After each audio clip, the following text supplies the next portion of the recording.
to get us started, you can give us a bit of an overview of this agreement, the philosophy of the agreement, its architecture, as well as maybe a bit of a little bit of a history behind it. What's in it for China? What's in it for the EU? Why did the Commission go with this agreement, the kind of last-minute rush? Because, both of you have been pretty vocal against it. François, you've called it overpowered and oversold. What motivates our position? And again, if you could go through the philosophy and history of the agreements. I actually wrote it was oversold and underpowered, which I think is the description. Look, if the US was signing an investment deal, whether under Donald Trump or under a new president, it would just be saying, hey, we signed it because it's a good deal. It's in our interest regarding investment. It wouldn't say it has saved the free world. If Japan was signing a deal, it wouldn't be making those claims either.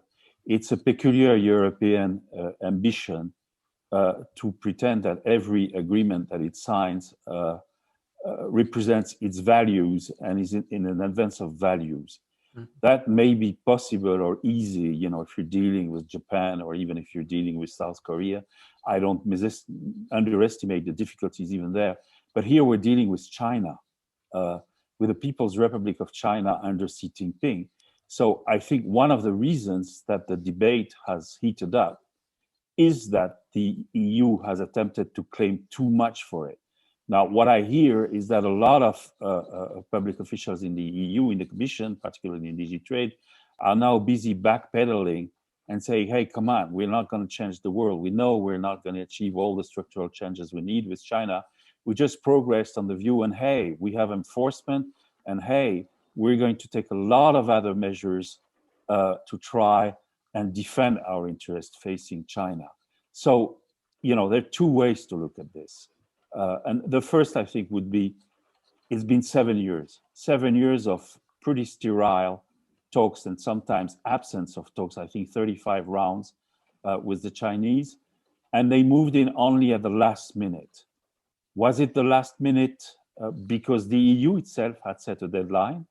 Mrs. van der Leyen even had said that if the agreement wasn't reached by the end of 2020, the strategic agenda of cooperation would be in question with China, a horrible threat, you can imagine, for the Chinese leader. I'm joking, of course. Or is it because we were in between two US administrations, because the Chinese have a good reason to worry about, better coordination, more achievement from the next administration, at least less disorganization, and promises of coordination with allies? I leave you to decide this.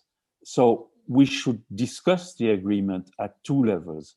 One is this broad strategic level, and it even includes values, environment, labor standards, and when it goes for China, it goes pretty far, human rights abuses, and so forth, and how does the agreement, which claims it defends values, addresses it.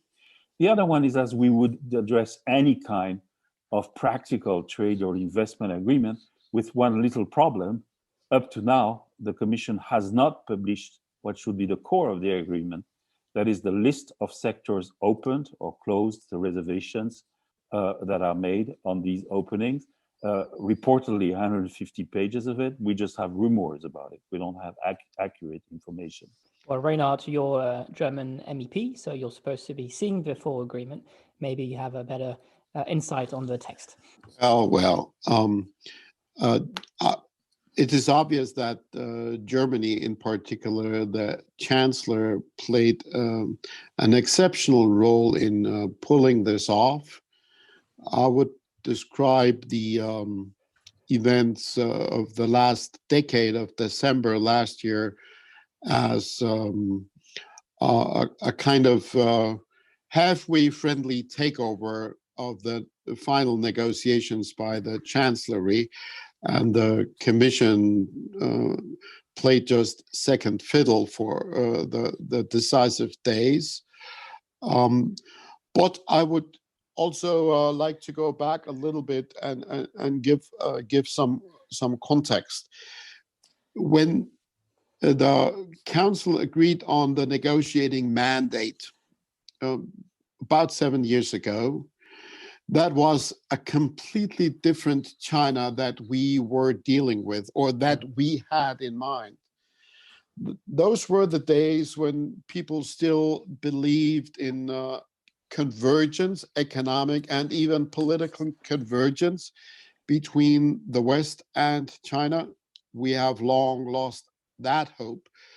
That was the days when every conversation on the relationship between the EU and the PRC was focusing on strategic cooperation and win-win goals.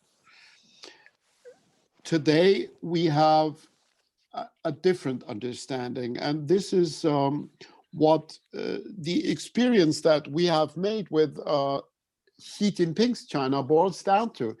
It is still a China with which we try to cooperate, a China with which we have to compete, but it is also a systemic rival. And this has not been sufficiently captured in the comprehensive agreement on investment. In those days long past, you could have imagined that compartmentalization of China policy could work. So on one hand, on one weekend, you would give your Sunday sermon about human rights and everything. And then during the following week, you would go back to business and promote trade and investment. But with a systemic rival, it's impossible to pursue the rivalry on Monday and for the rest of the week you forget about it. You can cooperate as a systemic rival, but you have to do it in a different way, and you cannot, I repeat that, pursue a stovepipe approach or a silo approach to the relationship. And this basically caught up with us in the result of these negotiations. But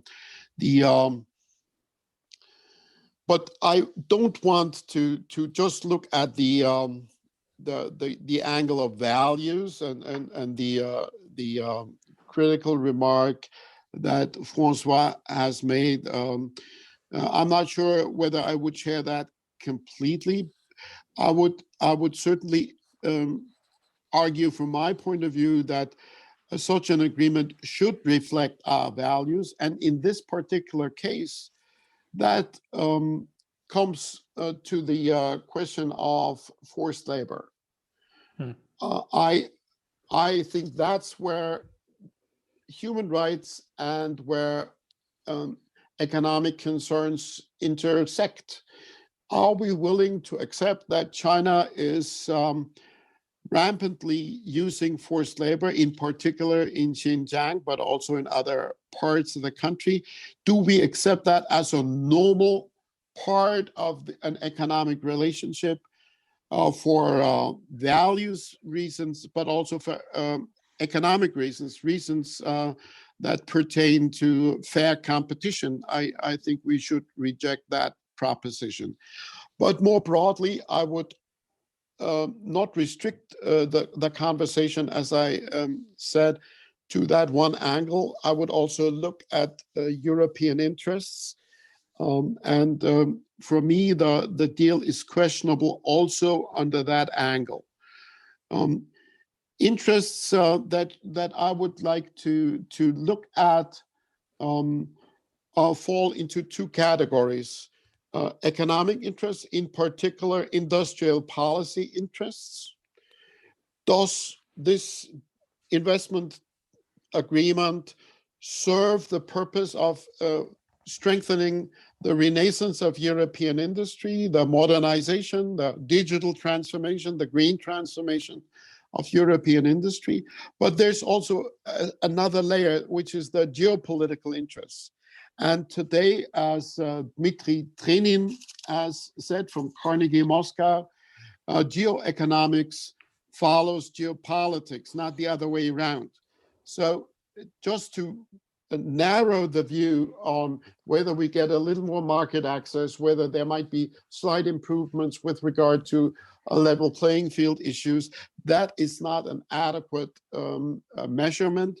We have to look at the geopolitical implications. And unfortunately, I would say, to conclude this deal in this way at this moment has handed China a major geopolitical victory, and we shouldn't have done that.